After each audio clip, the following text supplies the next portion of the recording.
بسم اللہ الرحمن الرحیم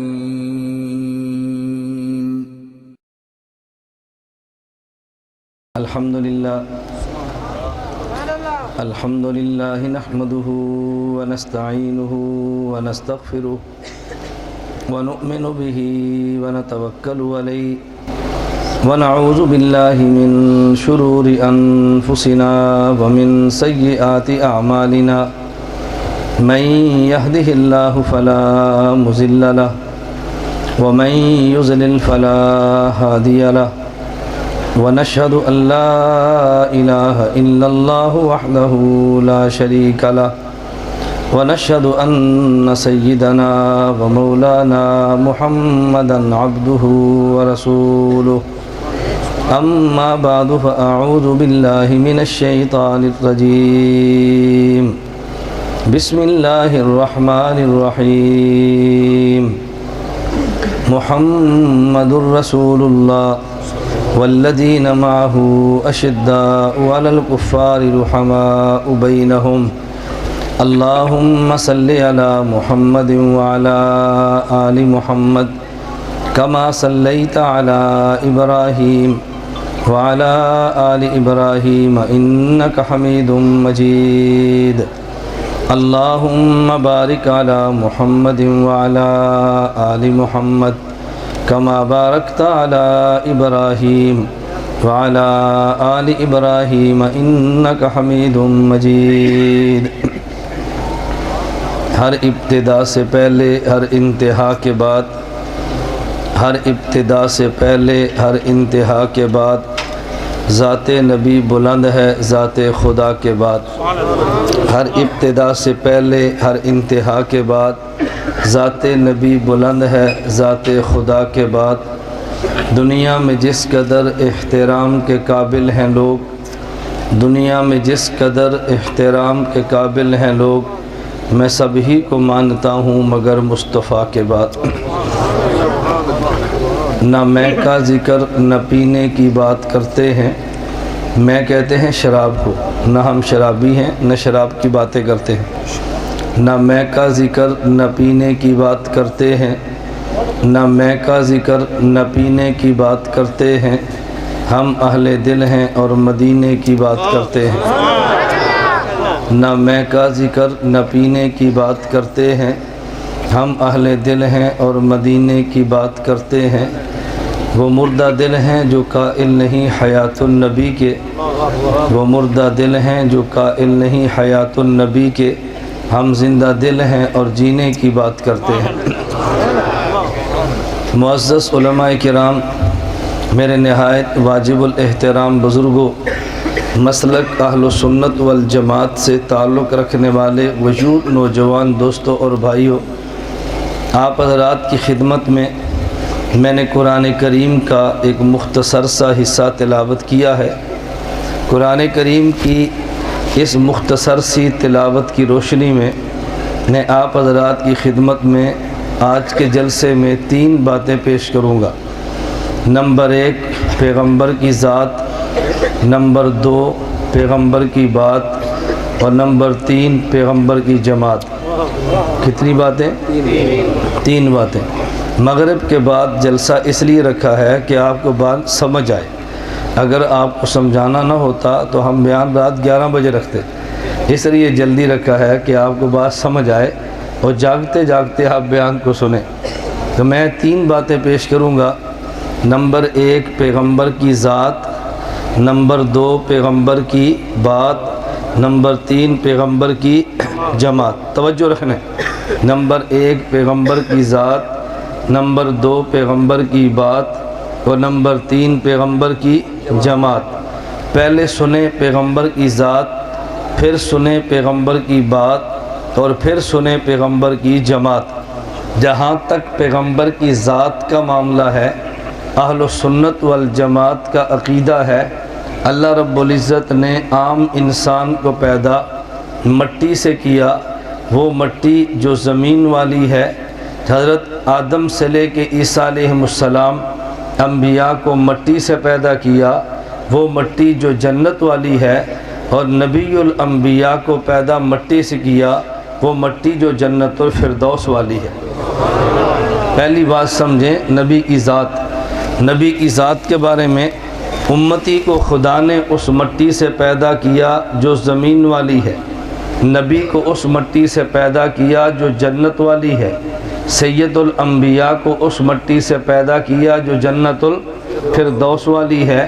لہٰذا امتی اور نبی میں فرق اتنا ہے جس طرح زمین اور جنت میں ہے، اور نبی الانبیاء میں فرق ایسے ہے جیسے جنت اور جنت الفردوس میں ہے۔ ہم پیغمبر کی ذات کو مانتے ہیں لیکن دنیا والی مٹی سے نہیں مانتے۔ ہم پیغمبر کی ذات کو مانتے ہیں تو جنت والی مٹی سے مانتے ہیں، اس لیے ہم نے پیغمبر کی ذات کو مانا ہے تو ہم نے جنت والی مٹی سے پیغمبر کا وجود مانا ہے۔ اس کا نتیجہ کیا نکلے گا؟ میں 2-4 باتیں سمجھانے کی کوشش کرتا ہوں۔ نمبر 1 توجہ رکھنا، ہم جنت کی مٹی پہ اگر غور کرتے ہیں ہمیں پتہ چلتا ہے کہ جنت کی مٹی میں بدبو نہیں ہے، جنت کی مٹی میں خوشبو ہی خوشبو ہے۔ ہم نے پیغمبر کے وجود کو دیکھا، پیغمبر کے وجود کو پڑھا، احادیث کی روشنی میں نبوت کے وجود کو سمجھنے کی کوشش کی ہے۔ ہمیں پتہ چلا ہے اللہ کے نبی صلی اللہ علیہ وسلم اگر دھوپ میں نکلے ہیں تو پیغمبر پہ دھوپ آئی ہے تو نبی کو مبارک پسینہ بھی آیا ہے۔ یہ پسینہ کیوں آیا؟ چونکہ نبی دنیا میں رہتے ہیں، لیکن پسینہ تجھے بھی آئے، پسینہ مجھے بھی آئے، پسینہ نبی کو بھی آئے۔ فرق اتنا ہے کہ تیرے اور میرے پسینے سے بو نکلتی ہے اور نبی کے پسینے سے خوشبو نکلتی ہے۔ میرے اور تیرے پسینے سے بو نکلتی ہے اور نبی کے پسینے سے خوشبو نکلتی ہے۔ چونکہ نبی کا وجود جنت والا ہے، جنت میں بو نہیں خوشبو ہوتی ہے۔ صرف پیغمبر کے پسینے کی بات نہیں ہے، میں اس سے بڑھ کے بات کہتا ہوں کہ میرے پیغمبر اگر بیت الخلاء میں گئے ہیں، قضاء حاجت کے لیے گئے ہیں، الخصائص الکبریٰ للسیوطی میں روایت موجود ہے، رسول اللہ صلی اللہ علیہ وسلم بیت الخلاء میں گئے، بیت الخلاء سے باہر تشریف لائے ہیں، حضرت عائشہ رضی اللہ عنہا کی باندی جسے مولات عائشہ کہتے ہیں، ان نے رسول اللہ صلی اللہ علیہ وسلم سے عرض کیا ہے، یا رسول اللہ آپ بیت الخلاء میں گئے ہیں اور پھر بیت الخلاء سے نکلے ہیں، اذا خرجت دخلت اثرک، میں آپ کے پیچھے بیت الخلاء میں گئی ہوں یہ دیکھنے کے لیے کہ میرے مصطفیٰ کے جانے کے بعد بیت الخلاء کا منظر کیا ہے۔ امت کو یہ بات تو بتانی ہے، امت نے نبی کی جلوت تو دیکھی ہے، نبی کی خلوت نہیں دیکھی، امت نے نبی کو باہر تو دیکھا ہے، امت نے بیت الخلاء تو نہیں دیکھا۔ میں چاہتی ہوں کہ بیت الخلاء کا منظر دیکھو اور امت کو بتا دوں، رسول اللہ آپ تشریف لے گئے، میں بیت الخلاء میں جب گئی ہوں انی لم ارا شیئا، تو بیت الخلاء میں کچھ بھی نہیں تھا، حالانکہ آپ نے وہاں پہ حاجت فرمائی ہے لیکن بیت الخلاء میں کچھ بھی نہیں ہے۔ انی لم ارا شیئا، وہاں کچھ بھی نہیں تھا، الا انی اجد رائحۃ المسک، وہاں پہ مشک کی خوشبو آ رہی تھی۔ میرے پیغمبر کے بول اور براز کتنا عجیب ہے، اگر امتی قضاء حاجت کے لیے بیت الخلاء میں جائے تو بدبو آتی ہے، میرے نبی بیت الخلاء میں جائیں تو خوشبو آتی ہے۔ میرے نبی کا پسینہ یہ بھی خوشبو والا ہے، میرے نبی کی حاجت یہ بھی خوشبو والی ہے، چونکہ نبی کا جسم جنت سے بنا ہے، جنت میں بو نہیں ہے، میرے پیغمبر کے وجود میں بھی بو نہیں ہے۔ نبی کے مبارک پسینے کو سونگھ لے تب بھی خوشبو ہے۔ حضرت انس بن مالک رضی اللہ عنہ ارشاد فرماتے ہیں، خدمت رسول اللہ 10 سنین، میں نے پیغمبر کی 10 سال خدمت کی ہے، اور بات میں قسم اٹھا کر یہ کہہ رہا ہوں، ما شممت اطیب من عرق محمد صلی اللہ علیہ وسلم شیئا، میں نے پیغمبر کے پسینے مبارک سے زیادہ دنیا میں کسی چیز میں خوشبو نہیں دیکھی۔ ام سلیم کہتی ہیں رسول اللہ صلی اللہ علیہ وسلم آرام فرما تھے، نبی پہ دھوپ پڑ رہی تھی، پسینہ مبارک مبارک نکل رہا تھا، میں نے پسینے کو محفوظ کر کے شیشی میں بند کر لیا ہے، اور کبھی تقریب میں جاتی جہاں صرف خواتین ہوتی تو میں کچھ اس میں سے پسینہ مبارک نکال کے خوشبو میں شامل کر کے بدن پہ ملا لیتی تھی تو میری خوشبو سب سے بڑھ جاتی تھی۔ عورتیں پوچھتی کون سی خوشبو لگائی ہے، میں کہتی خوشبو نہیں، نبی کا پسینہ ملایا، یہ میرے پیغمبر کا پسینہ ہے۔ اصحاب پیغمبر خود فرماتے ہیں اگر پوچھنا ہوتا کہ نبی کدھر گئے ہیں، پوچھنے کی حاجت نہ ہوتی، گلی بتاتی حضور یہاں سے گئے ہیں، جہاں سے نبی گزرتے وہاں پہ خوشبو آ رہی تھی تو پتہ چلا میرے پیغمبر یہاں سے گزرے ہیں۔ میں اس سے بڑھ کے کہتا ہوں آج بھی آپ کو اللہ نبی کے روضے پہ لے جائے، نبی کے روضے پہ جا کے دیکھ لینا، آپ کعبہ کی طرف پشت کریں، پیغمبر کے روضے کی طرف منہ کریں، مواجہہ شریف کے سامنے کھڑے ہو جائیں، نبی پاک صلی اللہ علیہ وسلم کے روضے کے جو ستون ہیں وہاں پہ آپ کو شعر لکھے ہوئے نظر آئیں گے، عاشق پیغمبر نے شعر بولے ہیں، خدا کو اتنے پسند آئے ہیں، وہ نبی کے روضے کا حصہ بن گئے ہیں، آج بھی وہ شعر چمکتے ہیں۔ عاشق پیغمبر نے کہا تھا یا خیر من دفنت بالکاء اعظمہ فطاب من طیبہن الکاء والاکم نفس الفداء لقبر انت ساکنہ فیہ العفاف والجود والکرم۔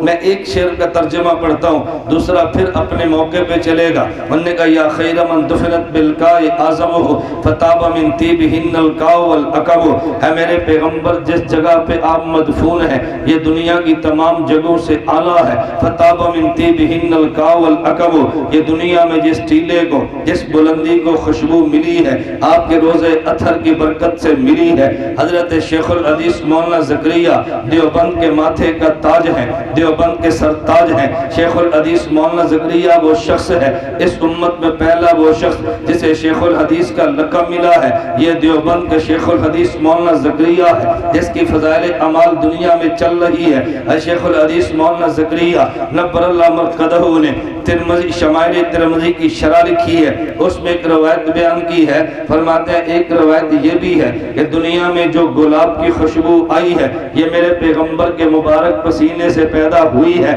اور دیوبند کے عشق رسول دیکھے، مولانا قاسم ننوتوی رحمت اللہ علیہ کا معمول یہ تھا گلاب کی خوشبو بڑی پسند کرتے۔ کسی نے پوچھا آپ شوق سے گلاب کیوں لگاتے ہیں، فرماتے ہیں اس لیے کہ میرے پیغمبر کے پسینے سے پیدا ہوئی ہے۔ ایک بندہ کہنے لگا یہ روایت تو ضعیف ہے، مولانا قاسم ننوتوی فرمانے لگے بھئی ضعیف بھی ہو تب بھی ہے تو حدیث نہ، دیوبند والوں کا کمال یہ ہے یہ صحیح بھی مانتے ہیں اور ضعیف کو بھی ہاتھ سے جانے نہیں دیتے، صحیح حدیث پیغمبر کی ہو لے تب بھی لیتے ہیں، ضعیف حدیث پیغمبر کی ہو لے تب بھی لیتے ہیں۔ بتاؤ جو ضعیف حدیث بھی ہاتھ سے جانے نہ دیں وہ صحیح حدیث کو جانے دیں گے؟ ہمارے اوپر الزام ہے صحیح پہ عمل نہیں کرتے، بدبخت یہ تو ضعیف کو بھی قبول کرتے ہیں تو صحیح کو کیسے جانے دیں گے؟ کیسے عجیب لوگ ہیں۔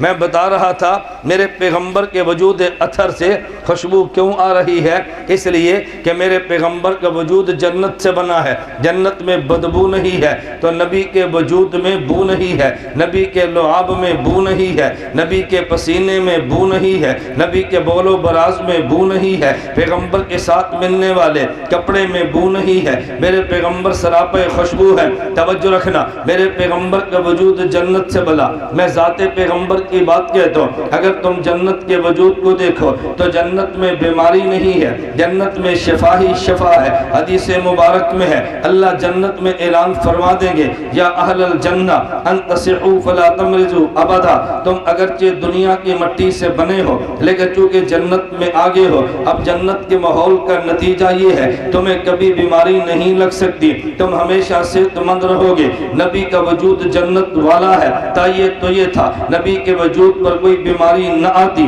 لیکن پیغمبر کے وجود پہ امراض آئے ہیں، لیکن امراض دنیا میں دو قسم کے ہیں، ایک مرض وہ ہوتا ہے جس سے لوگ نفرت کرتے ہیں اور ایک مرض وہ ہوتا ہے کہ جس سے مریض سے محبت کرتے ہیں۔ نبی کے وجود پہ وہ مرض نہیں آیا جس سے امت نے نفرت کی ہو، نبی کے وجود پہ بیماری بخار والی آئی ہے لیکن اس سے نفرت نہیں محبت بڑھتی ہے. میرے پیغمبر کے وجود عطر سے خون نکلا ہے, یہ بیماری تو ہے لیکن اس سے محبت بڑھ جاتی ہے. میرے پیغمبر کے پاؤں مبارک سے خون نکلا ہے, یہ بیماری ضرور ہے لیکن یہ وہ بیماری نہیں جس سے امت نفرت کرتی ہے, اس سے محبتیں بڑھ جاتی ہے. لیکن میرے پیغمبر کے وجود کو دیکھ لے جو کہ جنت والا ہے, جنت میں بیماری نہیں, جنت میں شفا ہی شفا ہے. میرے پیغمبر کے وجود اثر میں خدا نے شفا ہی شفا رکھی ہے. اگر تو اسپتال میں چلا جا, کسی ایئرپورٹ پہ چلا جا, کسی سرکاری اچھے دفتر پہ چلا جا, وہاں باہر لکھا ہوگا یہاں پہ تھوکنا منع ہے. پوچھو بھئی کیوں منع ہے؟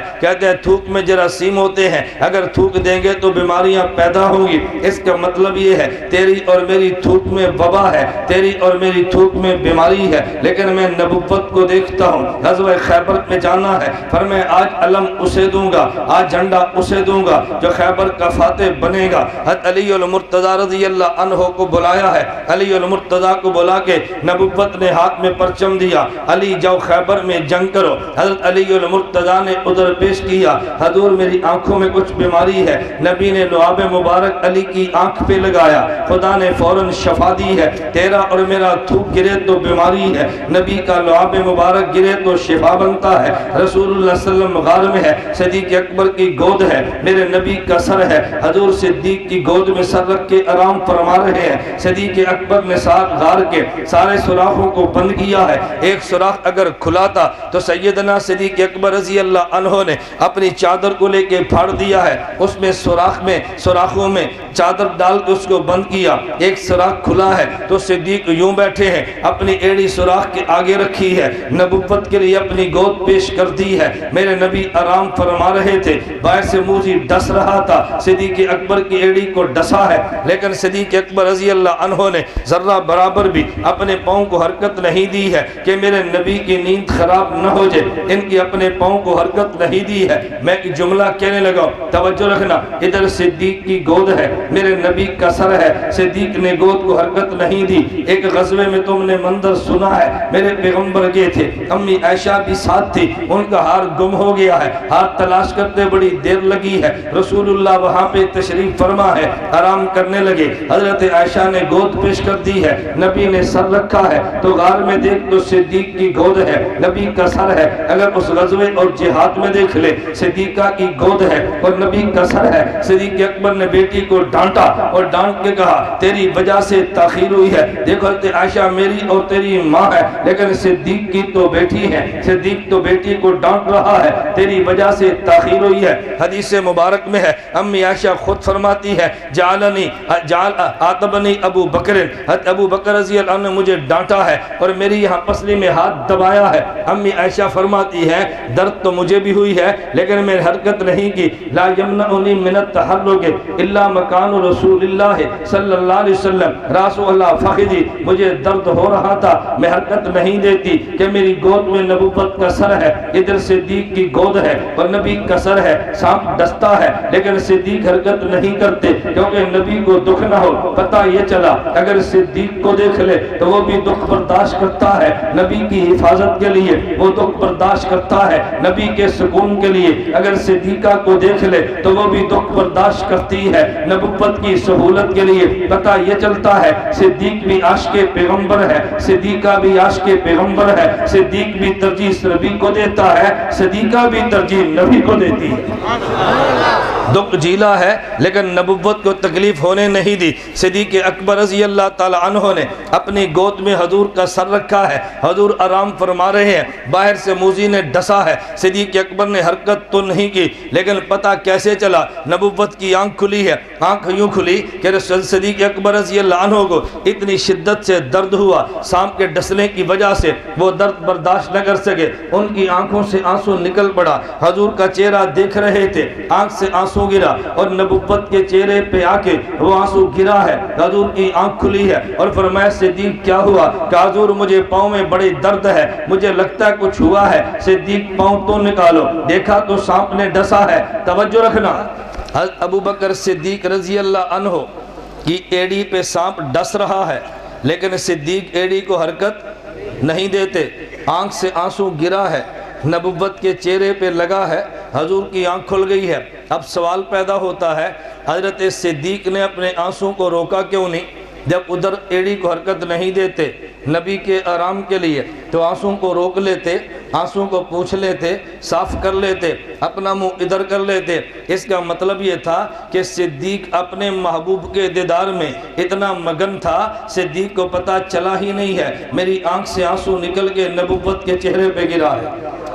اگر پتہ چلتا پھر ابو بکر صدیق کبھی ایسے نہ ہونے دیتے۔ جو سانپ کا ڈسنا برداشت کرتا ہے اپنی آنکھ کا آنسو کیسے گرا دیتا؟ اس کا معنی یہ ہے صدیق اکبر محبوب کے آنکھوں اتنا دیدار میں مست ہیں، صدیق اکبر خود فرماتے تھے حبب الی من دنیاکم ثلاث، اے لوگوں مجھے 3 چیزیں بڑی پسند ہیں، النظر الی وجہ رسول اللہ، آنکھ ابو بکر کی ہو اور چہرہ رسول کا ہو، آنکھ ابو بکر کی ہو اور چہرہ مصطفیٰ کا ہو۔ آج تو خلوت میں محبوب ملا ہے، یا صدیق ہے یا رسول ہے، تیسرا بندہ ہی کوئی نہیں۔ صدیق نے کہا آج ابو بکر جی بھر کے دیکھ لے، آج جی بھر کے دیکھ لے۔ کیسا عجیب موقع سیدنا صدیق اکبر کو ملا ہے۔ اچھا ایک بات ذرا اور سمجھیں، آپ نے مسئلہ سنا ہوگا رسول اللہ صلی اللہ علیہ وسلم کے چہرے مبارک پہ، نبی کے وجود اطہر پہ کبھی مکھی نہیں بیٹھی، حضور کے وجود اطہر پہ مکھی کبھی نہیں بیٹھی۔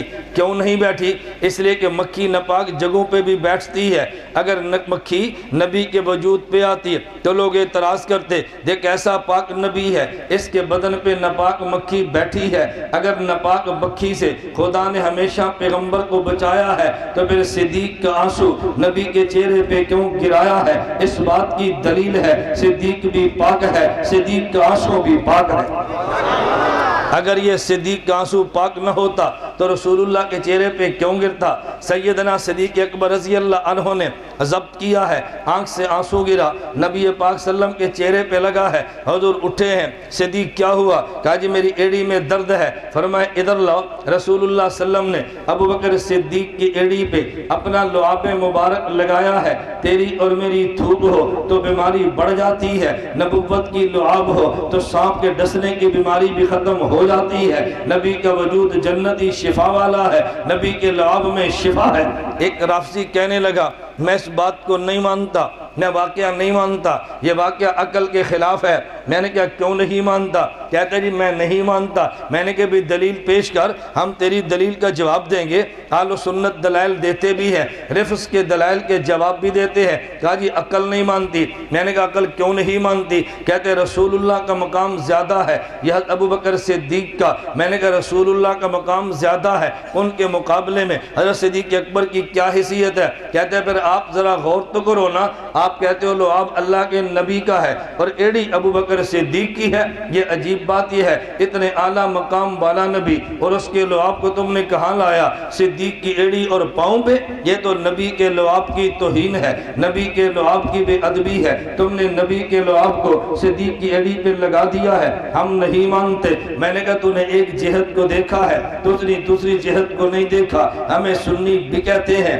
ہمیں حنفی بھی کہتے ہیں، ہم امام اعظم ابو حنیفہ نور اللہ مرقدہ کے مقلد ہے۔ میرا امام توڑ نہیں ہونے دیتا، میرا امام کئی روایتوں کو جوڑ لیتا ہے۔ میں نے کہا تو بات کو سمجھا ہی نہیں ہے، تو نے صدیق کا نبی سے ایک رشتہ دیکھا ہے کہ صدیق امتی ہے اور نبی رسول ہے، صدیق غلام ہے اور نبی آقا ہے۔ تو نے ایک رشتہ دیکھا ہے لیکن دوسرا رشتہ نہیں دیکھا کہ دیکھ میرے پیغمبر کو یہ داماد ہے اور صدیق کو دیکھ لے تو سسر ہے۔ اگر یہ بات کو دیکھا جائے یہ نبی ہے اور یہ امتی ہے تو نبی باپ ہوتا ہے اور امتی بیٹا ہوتا ہے، اور اگر یہ دیکھے صدیق سسر ہے اور نبی داماد ہے تو سسر باپ ہوتا ہے اور داماد بیٹا ہوتا ہے۔ اگر نبوت اور ایمان والے رشتے کو دیکھے تو نبی کا مقام بلند ہے کیونکہ نبی کی باپ ہے اور صدیق یہ بیٹا ہے۔ لیکن دوسرے رشتے کو دیکھ لے، صدیق سسر ہے اور نبی داماد ہے، داماد کی حیثیت بیٹے کی ہے اور سسر کی حیثیت باپ کی ہے۔ اب یہ جو لعاب لگا ہے صرف نبی کا امتی کے پاؤں پہ نہیں، یہ بیٹے کا باپ کے پاؤں پر ہے۔ اگر اس رشتے کو دیکھے تو پھر تو کوئی الجھن نہیں ہے نا، اس رشتے کو دیکھے تو پھر کوئی الجھن نہیں ہے۔ ایک شخص مجھے کہنے لگا یہ بات چل پڑی ہے تو میں کہتا ہوں رسول اللہ صلی اللہ علیہ وسلم جب معراج کی رات گئے ہیں تو نبی پاک نے سفر شروع کیا، کہاں سے؟ چاہے زمزم سے چلے ہیں، کعبہ سے چلے، عرش معلیٰ تک گئے ہیں۔ رسول اللہ صلی اللہ علیہ وسلم کو چاہے زمزم پہ لٹا دیا گیا، حضور وہاں لیٹ گئے ہیں، اور نبی پاک صلی اللہ علیہ وسلم کے سینے مبارک کو چاک کیا ہے، قلب اتھر کو باہر نکالا ہے، اور جو تشت سونے کا تھا اس میں نبی پاک کے چہرے کو زمزم کے پانی کے ساتھ دھو دیا ہے۔ بات اب سمجھیں، ایک بندے نے سوال کیا، سوال کیا ہے کہ حضرت رسول اللہ صلی اللہ علیہ وسلم جب معراج پہ گئے ہیں، آپ کہتے ہو نبی پاک کے قلب اتھر کو زمزم کے پانی سے دھویا گیا، ہم نہیں مانتے۔ میں نے کہا کیوں نہیں مانتا؟ توجہ رکھنا۔ کہتا ہے یہ زمزم کا پانی کون سا ہے؟ میں نے کہا اسماعیل ذبی اللہ کی ایڑی نکلی تو وہاں سے پانی نکلا ہے۔ کہتا ہے جی قلب اتھر کس کا دھویا ہے؟ میں نے کہا سید الانبیاء کا۔ کہتا ہے مولانا صاحب کو عقل والی بات کرو، ایک چھوٹا سا بچہ ہے، وہ نبی چھوٹے درجے کا ہے، اس کی ایڑی سے پانی نکلا ہے اور سید الانبیاء کے دل کو دھویا ہے۔ یہ تو نبی کے قلب اتھر کی توہین ہے کہ چھوٹے کے پاؤں سے پانی نکلے اور بڑے کا اس سے سینہ دھویا جائے، یہ تو ادب کے خلاف ہے، ہم اس واقعے کو نہیں مانتے۔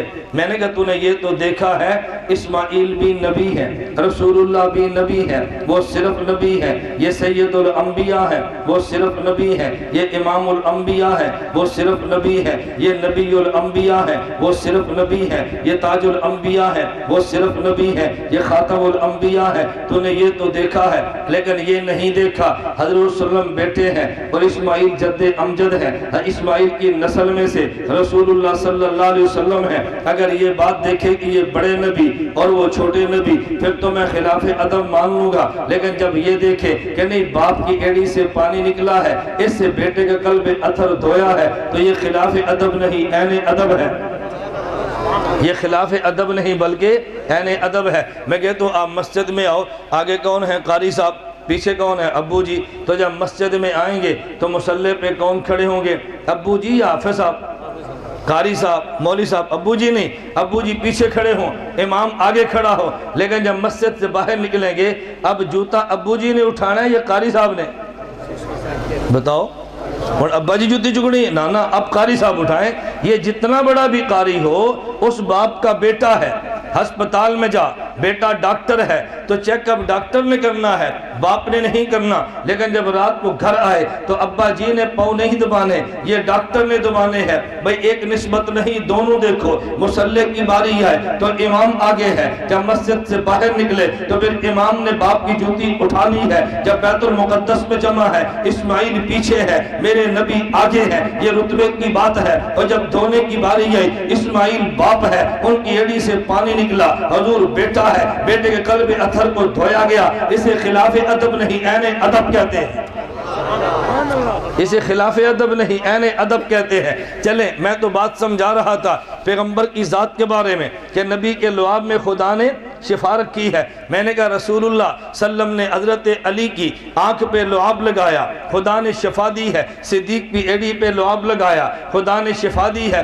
چلیے میں ایک نکتہ پیش کرتا ہوں۔ جب رسول اللہ صلی اللہ علیہ وسلم غار پہ پہنچے ہیں تو صدیق نے عرض کیا حضور آپ باہر ٹھہریں، توجہ رکھنا، حضور آپ باہر ٹھہر کے اندر میں جاتا ہوں۔ صدیق اندر تو پہلے کیوں جاتا ہے؟ حضور یہ غار ہے، غار میں بچھو بھی ہوتے ہیں، غار میں سانپ بھی ہوتے ہیں، پہلے میں جاتا ہوں تاکہ تمہیں سانپ کچھ نہ کہے، تمہیں بچھو کچھ نہ کہے، میں جاتا ہوں نبی کو سانپ سے بچانے کے لیے۔ میں کہتا ہوں بالکل اسی طرح اہل سنت کا عقیدہ ہے، بھئی اگر سانپ بچھو یہ غار میں ہوتے ہیں، ہو سکتا ہے نہ ہو، لیکن قبر میں تو سانپ اور بچھو ہوتے ہیں، نیک کو کچھ نہیں کہتے، فاسق کو ڈس لیتے ہیں۔ بھئی قبر میں سانپ اور بچھو ہیں تو پھر میں یوں کہتا ہوں کہ جب غار پہ پہنچے ہیں تو صدیق نے کہا ہے حضور آپ ٹھہرے میں جاتا ہوں، اور جب مزار کی باری ہے تو پھر نبوت نے کہا صدیق نہیں اب میں جاتا ہوں۔ جب غار کی باری آئی محافظ صدیق بنا ہے، اور جب مزار کی باری آئی محافظ نبی بنا ہے۔ غار میں صدیق بچا رہا تھا، مزار میں نبی بچا رہا ہے۔ نہ سانپ وہاں کو صدیق کی وجہ سے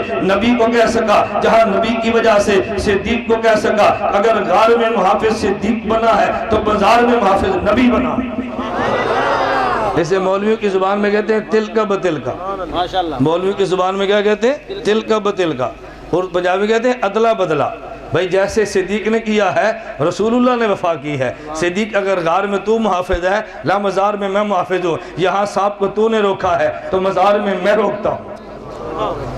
میں خیر سمجھا رہا تھا میرے نبی کا وجود جنت والا ہے، عنوان ہے ذہن میں، نبی کی ذات جنت والی ہے، نبی کی ذات جنت والی، اور جنت میں بو نہیں ہے، جنت میں خوشبو ہے، میرے پیغمبر کا وجود سراپا خوشبو ہے۔ بھئی جنت میں شفا ہے، میرے نبی کے وجود میں شفا ہی شفا ہے۔ میں صرف لعاب کی بات نہیں کرتا، ذرا اس سے بھی آگے چلتے ہیں۔ عام آدمی کو دیکھ لے، کہتے ہیں بھی یہ نکاسی کا انتظام کرو، یہاں پیشاب کرنا ہے نکاسی کا انتظام کرو، اگر یہاں نالی ہے اوپر اس کو ڈھانک دینا چاہیے، اس لیے کہ پیشاب سے بیماریاں پھیلتی ہے، پیشاب سے وبائیں پھیلتی ہے۔ لیکن میرے پیغمبر کا معاملہ جدا ہے۔ الخصائص الکبریٰ للسیوطی میں روایت موجود ہے، ام ایمن رضی اللہ عنہ میرے پیغمبر کی باندھی ہے۔ ام ایمن عرض کرتی ہے میں رات کو نبی کہ گھر میں سوئی ہوئی تھی، رسول اللہ صلی اللہ علیہ وسلم رات کو اٹھے ہیں، گھر میں ایک برتن ہوتا جس میں حضور پیشاب فرما لیا کرتے تھے، نبی اٹھے ہیں اس برتن میں پیشاب کیا، پھر حضور نے آرام فرمایا۔ ام ایمن کہتی ہے رات کو میں اٹھی،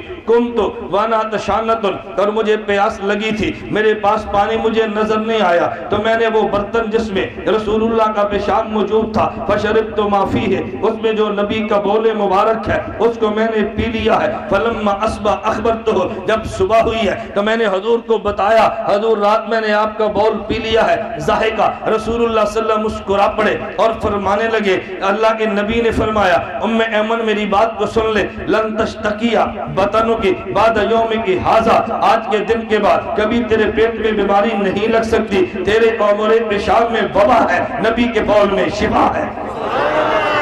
علامہ سیوطی نے باب قائم کیا ہے، باب الاستشفاء ببول النبی صلی اللہ علیہ وسلم، کہ نبی کے بول سے شفا حاصل کی جا سکتی ہے۔ امام سیوطی حنفی نہیں ہے، امام سیوطی شافعی ہے۔ یہ بک بک تو نے کرنی ہے، کبھی شفافے پہ بھی کر لے۔ حنفیت سے تجھے چڑ اس لیے ہے کہ حنفیت نے دنیا میں اسلام کو پھیلا دیا ہے، تبھی تو چڑ ہے، اور چڑ کی کوئی وجہ نہیں ہے۔ آپ نے کئی بار دیکھا ہوگا ہمیشہ غیر مقلد چڑے گا تو کس سے؟ امام ابو حنیفہ سے۔ اگر یہ چڑے گا تو تبلیغی جماعت سے پوچھو بے تجھے چڑ کیا ہے، تو جب بھی بک بک کرتا ہے، کبھی حنفیت کے خلاف بولتا ہے، کبھی تبلیغی جماعت کے خلاف بولتا ہے، تکلیف کی وجہ کیا ہے؟ ذرا وجہ اچھی طرح سننا۔ روایات میں حضرت امام صاحب کے مناقب میں ہے، امام ابو حنیفہ رحمت اللہ علیہ نے ایک خواب دیکھا ہے کہ رسول اللہ صلی اللہ علیہ وسلم کی قبر مبارک میں حضور کی ہڈیاں مبارک بکھری ہیں۔ امام صاحب نے جمع کی ہیں، اپنے شاگرد کو بھیجا کہ جو ابن سیرین سے جا کے مسئلہ یہ تعبیر پوچھو، میں نے عجیب خواب دیکھی ہے۔ جب ہمارا عقیدہ ہے کہ نبی کا جسم قبر میں زندہ بھی ہے محفوظ بھی ہے، زندہ بھی ہے محفوظ، جب عقیدہ ہے کہ محفوظ ہے، عقیدہ ہے زندہ ہے، تو میں نے خواب کیسی دیکھی ہے؟ مجھے بڑا تعجب ہوا، لیکن یہ خواب دیکھی، کیا دیکھی ہے؟ خواب کی تعبیر اور ہوتی ہے، جیسے خواب ہے ویسے نہیں، خواب کی تعبیر پوچھو۔ امام ابن سیرین نے فرمایا اس آنے والے سے یہ بتاؤ خواب دیکھنے والا کون ہے؟ اس نے کہا جس نے خواب دیکھی اس نے منع کیا میرا نام نہ لینا۔ امام ابن سیرین فرمانے لگے یہ خواب ابو حنیفہ کے علاوہ کون دیکھ سکتا ہے؟ اب بتاؤ خواب دیکھنے والا کون ہے؟ اس نے کہا جی امام ابو حنیفہ۔ اس نے کہا جاؤ ان کو مبارک دے دو، توجہ رکھنا، جاؤ ان کو مبارک دے دو، میرے نبی کا وجود جو دنیا، نبی کا دین جو دنیا میں بکھر گیا ہے، جو دنیا میں پھیل گیا ہے، اس کو ایک جگہ جمع کرنے کا کام اللہ امام ابو حنیفہ سے لے گا۔ صحابہ سنتیں لے کر نبی کی دنیا میں پھیل گئے ہیں، ان کو ایک جگہ امام ابو حنیفہ جمع کرے گا۔ میرے پیغمبر کے وجود کا نام دین ہے، رسول اللہ کے وجود اثر کا نام سنتیں ہے۔ یہ جو نبی کا وجود بکھرا ہے اس کا معنی پیغمبر کی سنتیں پھیل گئی ہے، جو تم نے جمع کیا، ان کو جمع کرنے کا کام خدا تم سے لے گا۔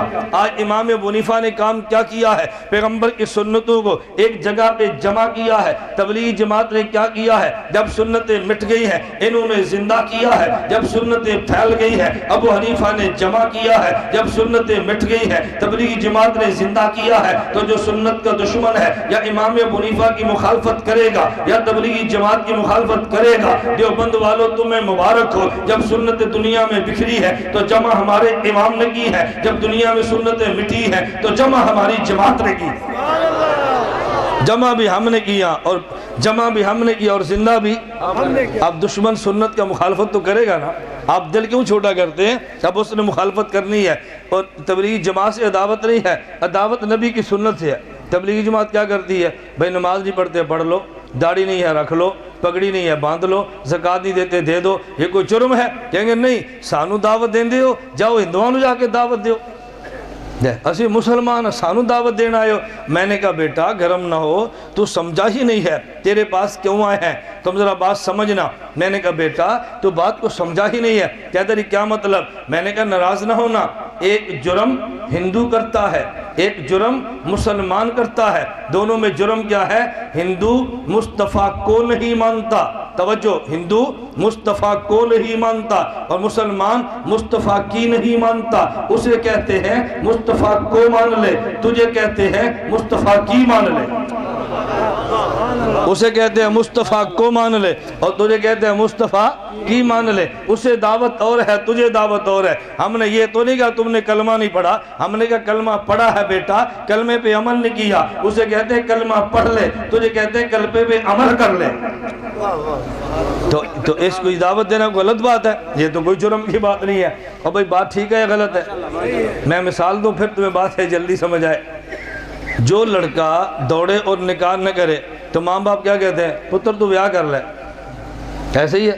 اور جس کی شادی ہو جائے پھر گھر نہ جائے اسے کیا کہتے ہیں؟ بیاہ کر لے۔ بتاؤ بھئی جس کی شادی نہ ہو تو ماں باپ کیا کہتے ہیں؟ نکاح کرو، اور نکاح کر لے پھر باہر پھرے پھر کیا کہتے ہیں؟ نکاح کر لے؟ نہیں، جو شادی نہ ہو اسے کہتے ہیں نکاح کرو، اور جو نکاح کر لے اسے کہتے ہیں گھر ٹھہرو۔ بات ٹھیک ہے غلط ہے؟ جب تک شادی نہ ہو تو نکاح کرو، نکاح کر لے تو باہر کیوں جاتا ہے؟ گھر ٹھہر۔ ہندو سے کہتے ہیں کلمہ پڑھ، تجھے کہتے ہیں کلمہ جو پڑھا ہے تو عمل کر، اسے اور بات کہتے ہیں تجھے اور بات کہتے ہیں۔ وہ جی سانو آندے نہیں، ہندوان نہیں آندے۔ وہ بات سمجھ آ رہی ہے؟ میں نے کہا نمبر ایک، پیغمبر کی ذات، میرے پیغمبر کی ذات جنت والی ہے۔ میں نے کہا پیغمبر کے وجود کو دیکھ لے خوشبو آتی ہے، پیغمبر کے وجود کو دیکھ لے تو شفا ہے۔ میں پیغمبر کے وجود سے بڑھ کے اگلی بات کہتا ہوں، میرے پیغمبر کا لعاب یہ بھی شفا والا، میرے پیغمبر کا مبارک بول و براز یہ بھی شفا والا۔ میں اگلی بات کہتا ہوں، میرے پیغمبر کی بیوی ام المومنین ہے رضی اللہ عنہا، نبی کی قمیص مبارک اپنے پاس رکھی ہے، جب کوئی شخص چل کے آتا کہ ہمیں فلاں بیماری ہے، بخار ہے، سر میں درد ہے، فرماتی ہیں پانی لے کر آؤ، وہ پانی لے کر آتا، قمیص مبارک کا ایک کونا اس پانی میں ملا دیتی، پھر پانی کو واپس بھیج دیتی، اللہ مریض کو شفا دیتے۔ نبی کے وجود میں بھی شفا ہے، نبی کے وجود سے ملنے والے، توجہ، نبی کے وجود میں بھی شفا ہے، نبی کے وجود سے ملنے والے کپڑے میں بھی شفا ہے، نبی کا وجود جنت والا، جو جنت والے وجود سے مل جاتا ہے وہ شفا کا باعث بن جاتا ہے۔ میں نے کہا پہلے بات یہ سمجھ میرے پیغمبر کی ذات کیا ہے۔ میں نے کہا میرے پیغمبر کا وجود چونکہ جنت والا، جنت میں بو نہیں ہے، میرے پیغمبر کے وجود میں خوشبو ہے، جنت میں شفا ہے، میرے پیغمبر کے وجود میں بھی شفا ہے، میرے پیغمبر کا وجود جنت والا ہے۔ تو پھر میں ایک جملہ کہتا ہوں، جنت میں خدا تجھے لے جائے تو جنت میں دیکھنا نیند نہیں ہے، میرے پیغمبر کے وجود کو دیکھ لے تو نیند یہاں بھی نہیں ہے۔ ایک آدمی کہتے ہیں حضور سوئے تو ہے، میں نے کبھی سوئے تو اس لیے کہ دنیا میں جو ہے، لیکن نبی کے وجود جو کہ جنت والا، نبی کی آنکھ میں نیند آتی ہے، دنیا میں رہنے کی وجہ سے نبی کے دل میں نیند نہیں، بیداری رہتی ہے، جنتی وجود کی وجہ سے میرے نبی سو جاتے ہیں، آنکھ سوتی ہے، دنیا میں جو ہے نبی کا دل جاگتا ہے۔ بھئی وجود جنت والا جو ہے،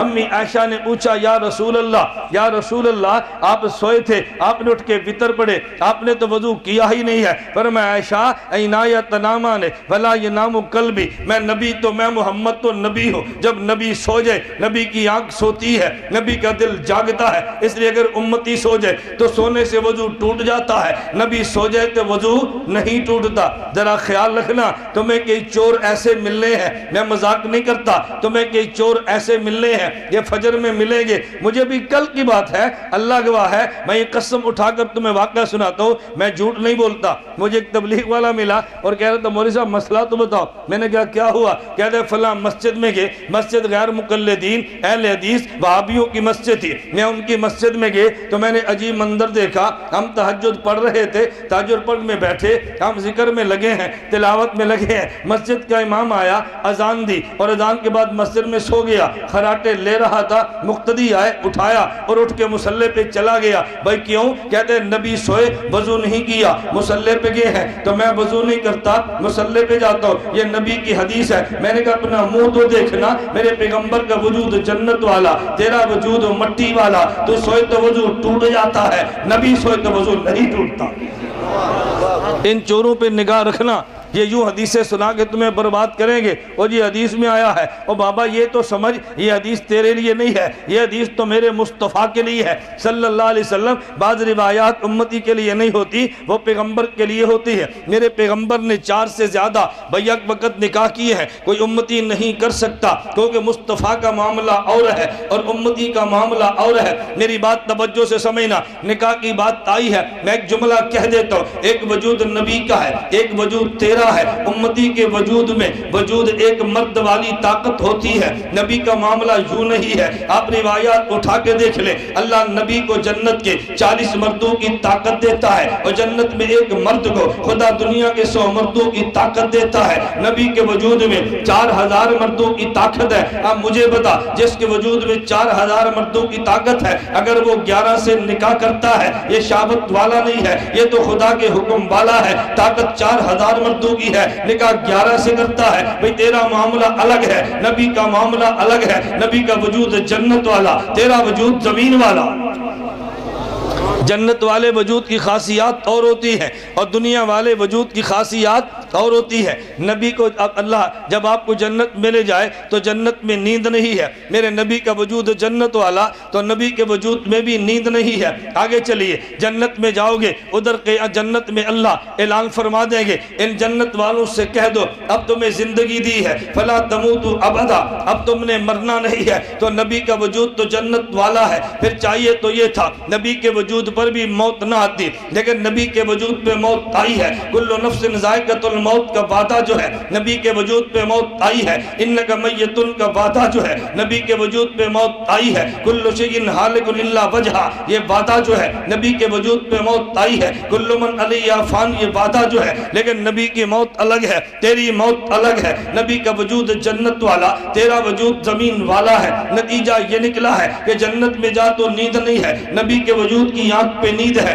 لیکن دل پہ نیند نہیں ہے۔ بالکل اسی طرح نبی پہ موت آئی ہے لیکن نبی کی آنکھ پہ موت ہے، نبی کے ظاہر پہ موت ہے، نبی کے دل پہ موت نہیں ہے۔ نبی کے دل میں حیات ہے، امتی کی نیند الگ ہے، نبی کی نیند الگ ہے، امتی کی موت الگ ہے، تو نبی کی موت الگ ہے۔ تو کہے گا اس پہ مولانا دلیل کیا ہے؟ صحیح بخاری کی روایت اٹھا کے دیکھ لے، رسول اللہ دنیا سے چلے گئے ہیں، حضرت عمر بن خطاب نے کہا نبی پاک زندہ ہے، باقی اصحاب پیغمبر نے کہا نہیں حضور پہ موت آ گئی ہے، تو کچھ کہتے ہیں موت آ گئی ہے، حضرت عمر کہتے ہیں زندہ ہے۔ اور بھئی یہ اختلاف کیا تھا؟ بخاری میں روایت موجود ہے، رسول اللہ صلی اللہ علیہ وسلم سوئے پڑے ہیں، 2 فرشتے آگے ہیں، ایک فرشتے نے کہا نبی سو رہے ہیں، ایک کہتے ہیں جاگ رہے ہیں۔ بھئی سونے اور جاگنے کا مطلب کیا ہے؟ جس نے کہا وہ سو رہا ہے وہ کہتے ہیں نبی کی آنکھ سو رہی ہے، جو کہتے ہیں جاگ رہے ہیں وہ کہتے ہیں نبی کا دل جاگ رہا ہے۔ نبی سو رہے تھے، کوئی کہتے ہیں سوتا ہے، اس نے آنکھ کو دیکھا، کوئی کہتے ہیں جاگتے ہیں، اس نے دل کو دیکھا۔ صحابہ نے کہا موت آ گئی ہے،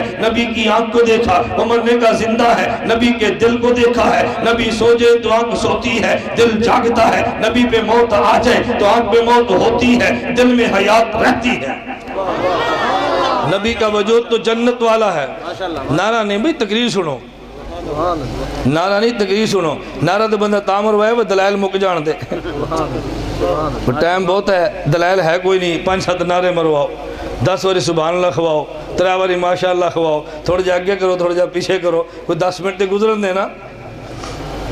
ہمارے یہاں کی سیٹ کے ساتھ نہیں چلتی، ہمارے یہاں سیدھا، بس صرف آپ دعا سنیں۔ بیان سمجھ آ رہا ہے کہ نہیں آ رہا؟ نبی کا وجود جنت والا، بولو نبی کا وجود جنت والا۔ آپ نے مسئلہ سنا ہوگا، توجہ نہیں سنا تو بات سن لو، اگر سنا ہے تو سمجھ لو۔ کبھی آدمی سنتا ہے سمجھتا نہیں ہے، اور میں سناتا بھی ہوں سمجھاتا بھی ہوں، توجہ رکھنا، اور میں کیوں چھیڑ کے پھر سمجھاتا ہوں یہ کیوں ہے، یہ کیوں ہے، یہ کیوں ہے۔ میں ایک جملہ کہتا ہوں، خطیب بتاتا ہے مسئلہ ہے، وکیل بتاتا ہے کیوں ہے۔ خطیب بتائے گا یہ مسئلہ ہے، وکیل بتائے گا کیوں ہے۔ میں ایک مسئلہ بتانے لگا، توجہ رکھنا۔ رسول اللہ صلی اللہ علیہ وسلم نے صحابہ سے یہ بات فرمائی کہ جمعے کے دن مجھ پہ کثرت سے درود پڑھا کرو۔ کیوں؟ ان صلاتکم تورد علیہ، ان صلاتکم معروضۃ علیہ، کہ دیکھو تمہارا درود مجھ پہ پیش ہوتا ہے۔ صحابہ نے سوال کیا یا رسول اللہ کیف تورد صلاتنا علیک وقت ارمتا، توجہ رکھنا اللہ کے نبی، ہم جب درود پڑھتے ہیں آپ پر کیسے پیش ہوتا ہے؟ آپ تو مٹی میں مل جائیں گے تو کیسے پیش ہوگا؟ رسول اللہ صلی اللہ علیہ وسلم نے فرمایا ان اللہ حرم علی الارض ان تاکل اجساد الانبیاء، نہ میرا وجود نبی کا ہے، نبی کا وجود مٹی میں نہیں ملتا، میرے وجود کو مٹی نے نہیں کھانا۔ توجہ رکھنا، پتہ یہ چلا کہ نبی کی روح نہیں، نبی کا جسم بھی سنتا ہے۔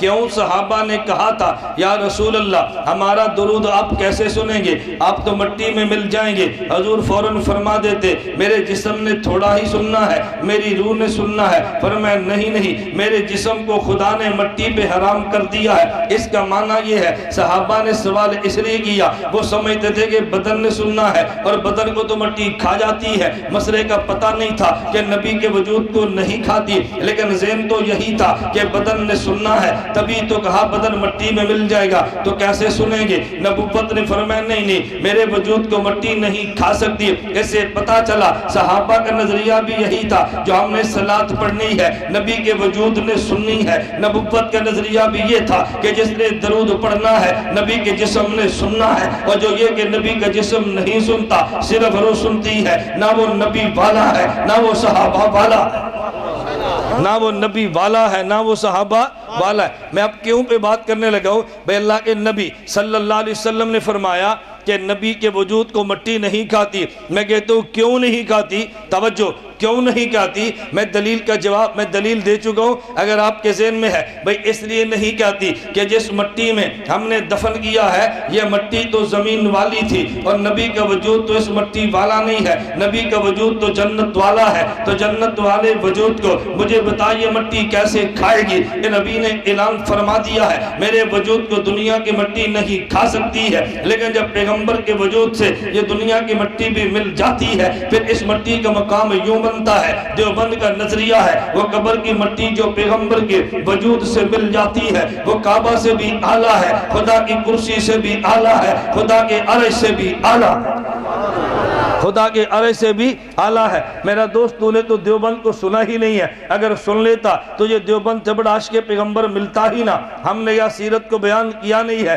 یا قوم نے سیرت کو سنا نہیں ہے، اس لیے انہوں نے کہا کہ نہیں دیوبندی سیرت والے نہیں ہے۔ مولانا محمد امین اکاڑوی رحمت اللہ علیہ اہل سنت والجماعت دیوبند کے بہت بڑے مناظر تھے، عالم بھی تھے اور اسکول میں پڑھاتے بھی تھے۔ وہاں پر ایک اسکول ماسٹر نے ہیڈ ماسٹر کو شکایت لگا دی، اس نے کہا سر جی یہ جو مولوی ہے یہ تو وہابی ہے، یہ سنی نہیں ہے۔ ہیڈ ماسٹر نے مولانا اکاڑوی کو بلا لیا، اس نے کہا یہ ٹیچر کہتا ہے کہ تم سنی نہیں تم وہابی ہو۔ مولانا اکاڑوی فرمانے لگے یہ جھوٹ بولتا ہے، میں تو سنی ہوں۔ اس نے کہا یہ کہتا ہے تم وہابی ہو۔ مولانا فرمانے لگے اس سے پوچھ یہ کیوں کہتا ہے میں وہابی ہوں، پھر میں جواب دوں گا۔ اس نے کہا تو دس تو کیوں کہتا ہے وہابی ہے؟ اس نے کہا سر یہ درود نہیں پڑھتے۔ مولانا فرمایا جھوٹ بولتا ہے، میں درود مانتا بھی ہوں، درود پڑھتا بھی ہوں۔ اللہم صلی علی محمد وعلی آل محمد کما صلیت علی ابراہیم وعلی آل ابراہیم انک حمید مجید۔ اللہم بارک علی محمد وعلی آل محمد کما بارکت علی ابراہیم وعلی آل ابراہیم انک حمید مجید۔ اس نے کہا تو کہتے ہیں نہیں مانتے، یہ تو مانتے بھی ہیں پڑھتے بھی ہیں۔ اس نے کہا نہیں سر جی یہ درود پڑھتے تو ہیں لیکن بیٹھ کے پڑھتے ہیں، کھڑے ہو کر نہیں پڑھتے۔ کہا یہ جھوٹ بولتا ہے، جب میں عام نماز پڑھو تو درود تشہد میں بیٹھ کے پڑھتا ہوں، اور جب نماز جنازہ پڑھو میں درود کھڑے ہو کے پڑھتا ہوں۔ اس نے کہا نہیں سر جی اللہم صلی علی محمد پڑھتے ہیں، الصلاۃ والسلام علیکہ یا رسول اللہ نہیں پڑھتے۔ مولانا نے کہا یہ جھوٹ بولتا ہے، جب میں اکاڑے میں ہوں اللہم صلی علی محمد پڑھتا ہوں، جب نبی کے روزے پر جاؤ الصلاۃ والسلام علیکہ یا رسول اللہ پڑھتا ہوں۔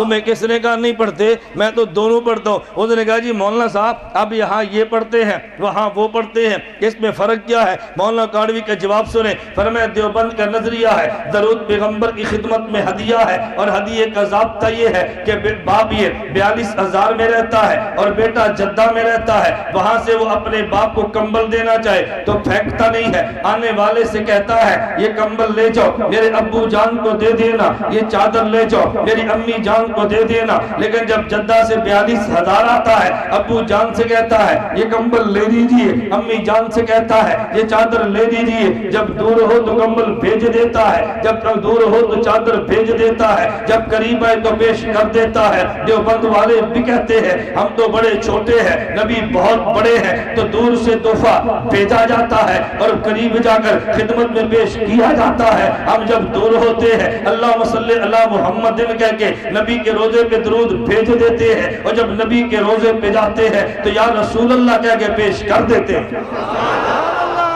ایسے ہوتا ہے یا نہیں؟ تو دور سے بھیجا جاتا ہے اور قریب جا کر پیش کیا جاتا ہے۔ ہم یہ بھی مانتے ہیں وہ بھی مانتے ہیں، ہم کیوں نہیں مانتے؟ ایک کہتا ہے جی وہاں نہیں سنتے، ایک کہتا ہے یہاں سے بھی سنتے ہیں۔ میں نے کہا نا یہ جرم نہ کر، وہاں جائے تو خود سنتے ہیں، یہاں پڑھے تو فرشتوں کے ذریعے بھیج دیتے ہیں۔ دیوبند کا نظریہ ہے 42,000 سے درود پڑھا جائے نبی کی خدمت میں پہنچا دیا جاتا ہے، نبی کے روزے پہ جا کے پڑھے تو نبی کو سنا دیا جاتا ہے۔ یہاں سے پڑھو تو پہنچا دیا جاتا ہے اور وہاں جا کے پڑھو تو سنا دیا جاتا ہے۔ میں بتا رہا تھا پیغمبر کی ذات، پہلے ذات تو سمجھو نا، نبی کی ذات کیا ہے۔ جب ذات ہی کو نہیں سمجھا تو بتا دو پیغمبر کا احترام کرے گا کیسے، عقیدت کرے گا کیسے؟ ہمارے بہت سارے صوفی قسم کے لوگ ہوتے ہیں وہ امام کی قدر نہیں کرتے۔ کیوں؟ میں اس لیے یہ بات کہتا ہوں قدر کیوں نہیں کرتے؟ وہ امام کا مقام ہی نہیں سمجھتے، کہتے ہیں میں تو راتی تہجد پڑھے نے، میں تے 10,000 واری اللہ اللہ کیا، مولوی صاحب تے زان ہوئی تے پھر اٹھ کے آئے نے، ایدہ احترام میں کی کرا۔ میں کہا بابا کچھ عقل تو کم لے، صوفی صاحب کچھ حیا کر، تو نے پوری رات تہجد تو پڑھے ہیں لیکن پوری رات فرض تو نہیں نہ پڑھے۔ اب یہ جو 200 بندہ فرض پڑھے گا نا مصلی پر، تو نے کھڑا نہیں ہونا، حضرت امام صاحب نے کھڑا ہونا ہے، تجھے رات کے تہجد کا اجر ملے گا، اسے 2,200 کے فرضوں کا اجر ملے گا۔ بتا تیری امام کے سامنے کیا حیثیت ہے؟ ہم نے مان لیا تیرے کھاتے میں نفل زیادہ ہیں لیکن تیرے کھاتے میں فرض نہیں ہے، فرض اس امام کے کھاتے ہیں، اس کا فرض ہو گیا تیرا بھی ہو جائے گا، اس کا رہ گیا تیرا بھی نہیں رہنا۔ ایسے ہے یا نہیں؟ اس کا نہ ہوا تیرا فرض ادا نہیں ہونا۔ پہلے یہ سمجھو امام کا ذمہ کام کیا ہے، امام کی حیثیت کیا ہے۔ پھر آدمی ہمیشہ امام کا احترام کرتا ہے، جب سمجھتا نہیں ہے پھر بندہ امام کا احترام بھی نہیں کرتا۔ مجھے بتاؤ اگر یہاں سے ٹرین کراچی جاتی ہو، آگے انجن ہے پیچھے ڈبے ہیں، اے سی ڈبے میں ہوتا ہے یا انجن میں ہوتا ہے؟ ایئر کنڈیشن کہاں لگا ہوتا ہے؟ بولو ڈبہ افضل یا انجن افضل؟ جی انجن ہٹاؤ نا، اے سی والے ڈبے لے جاؤ، امام مصلی تے ہٹانا پھر تہجد والے جنت تے لے جا۔ نہیں سمجھے؟ امام مصلی سے ہٹانا، پوری رات پڑھ تہجد، میں دیکھتا ہوں تو جنت میں کیسے جاتا ہے، رات کے تہجد سے نہیں دن کے فرضوں سے۔ تہجد پڑھ لے تو بہت اچھی بات ہے، نہ پڑھے تو گناہ نہیں ہے، لیکن فرض نہ پڑھے تو گناہ ہے۔ تو نے رات بھر تہجد پڑھے ہیں، مان لیا کمرے میں اے سی لگا ہے، یہ نان اے سی ہے، لیکن یہ آگے کھڑا ہوگا تو پھر تیری گاڑی چلنی ہے۔ امام کا مقام سمجھ، مقام نہیں سمجھے گا، امام کے خلاف کھچ کھچ لگا رکھی ہوتی ہے۔ اللہ میں امام کے مقام کی قدر کرنے کی توفیق عطا فرمائے۔ ساڑھے مولوی صاحب جی خیال نہیں کرتے۔ میں نے کہا پھر کیا ہوا؟ خیال کرنا چاہیے لیکن تینوں کی پیڑ ہے۔ اگر آپ بیمار ہو جائیں تو دوا کس سے لیں گے؟ بتاؤ، ڈاکٹر پرہیز نہ کرے تو پھر کس سے لیں گے؟ نہیں سمجھے بھئی؟ آپ نے دوا کس سے لینی ہے؟ اگر ڈاکٹر خود پرہیز نہ کرے پھر کس سے لوگے؟ کیوں؟ وہ تو پرہیز ہی نہیں کرتا۔ بھئی وہ پرہیز کرے تو تب بھی ڈاکٹر ہے، نہ کرے